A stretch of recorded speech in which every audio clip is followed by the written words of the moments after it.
La Sécu, qu'est-ce que c'est ? Découvrez Parlons peu, parlons Sécu, le podcast de l'École nationale supérieure de sécurité sociale qui vous éclaire sur l'histoire, l'actualité et l'avenir de la protection sociale.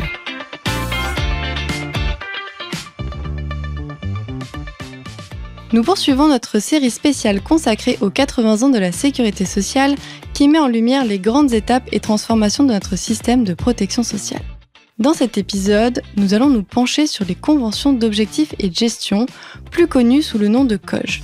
Nous verrons pourquoi elles ont été créées, en quoi elles structurent aujourd'hui la relation entre l'État et les organismes de sécurité sociale et comment elles ont évolué depuis 30 ans. Pour en parler, nous avons le plaisir d'accueillir Dominique Libaud, directeur général de l'EN3S, président du Haut Conseil au financement de la protection sociale et qui est notamment à l'origine de la mise en place des COG. Dominique Libaud, bonjour. Bonjour. Pour commencer, pouvez-vous nous expliquer pourquoi l'invention des COG ? Alors, comme vous venez de le dire, je parle en tant que connaisseur de la sécurité sociale, mais aussi je suis à l'initiative de la création de ces conventions d'objectifs et de gestion qui ont été établies par une ordonnance d'avril 1996, donc bientôt 30 ans. Une des questions fondamentales pour le service public, quel qu'il soit, c'est sa question de sa performance. Dans le privé, qui a des défauts, mais il y a quelque chose qui peut être intéressant, c'est la concurrence, c'est-à-dire vous n'êtes pas content du service rendu par un fournisseur, par exemple, vous pouvez changer, vous allez chez un autre. Et donc évidemment, c'est un incitatif à faire mieux et à satisfaire le client. Lorsque vous êtes dans un service public, vous êtes souvent en situation de monopole, c'est le cas de la sécurité sociale. Et là, vous avez le risque de absence de performance. Et donc, une question fondamentale, c'est comment faire qu'il y ait une performance. Et performance s'entend au niveau économique, mais au niveau aussi de la qualité du service rendu aux usagers.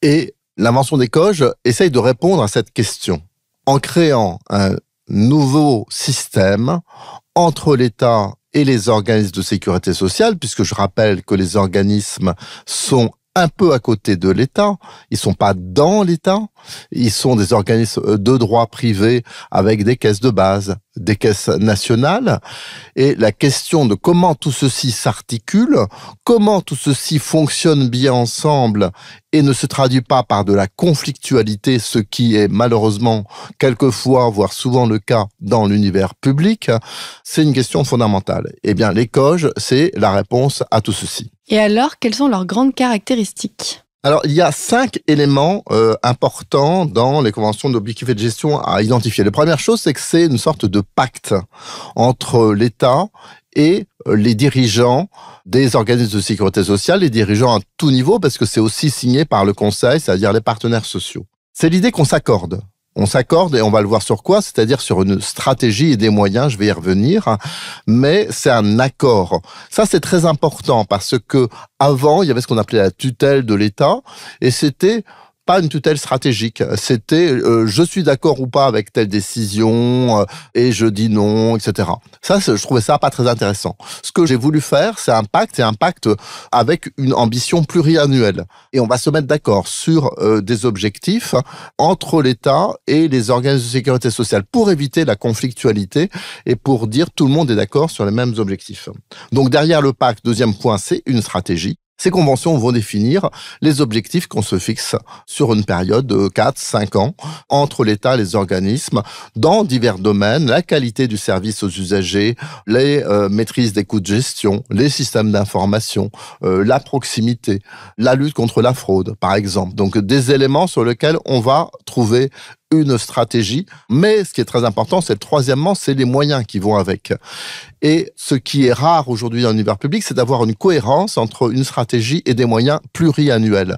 L'État va accorder à travers la Convention des moyens de gestion aux organismes, mais sur une période pluriannuelle, avec la possibilité de report de crédit s'ils ne sont pas consommés pendant la période pluriannuelle, et ça donne une visibilité aux organismes par rapport au court-termisme qui trop souvent est le cas dans l'univers public.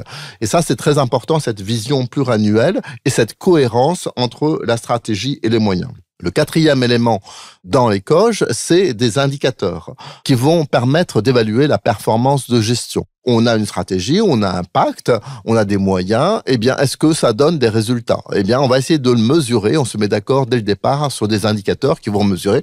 Par exemple, la qualité de service, c'est des choses aussi bêtes quelquefois que le taux de décroché au téléphone, le temps d'attente dans les organismes, le temps de délivrance des prestations. Mais c'est des choses super importantes pour les gens parce que quand il y a du retard sur des prestations de retraite ou sur le RSA, c'est évidemment tout à fait fondamental pour les gens. Ça peut être aussi la qualité de ce qu'on appelle la liquidation, c'est-à-dire est-ce que je calcule bien les choses.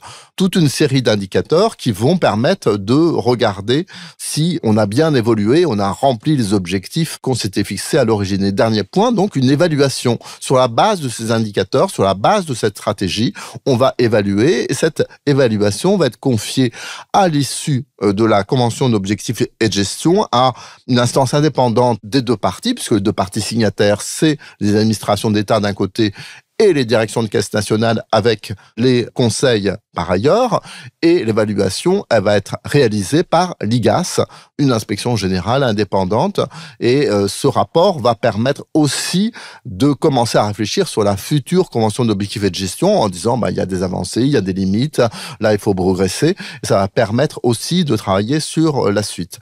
Donc voilà ce que sont les conventions d'objectifs et de gestion, et point important, c'est une convention nationale, mais qui est déclinée au niveau local, dans chaque réseau, par des conventions pluriannuelles de gestion, des CPG, et donc cette vision de pacte, de stratégie, on va la retrouver au niveau territorial avec ces conventions pluriannuelles de gestion. Donc ça veut dire que un organisme de base, il a aussi ses objectifs, sa stratégie, ses moyens, et il y a une sorte d'alignement entre les objectifs nationaux conclus entre l'État et les organismes et ce qui est voulu au niveau local, au niveau territorial. Voilà grosso modo l'architecture des COJ telle qu'elle fonctionne depuis bientôt 30 ans en France.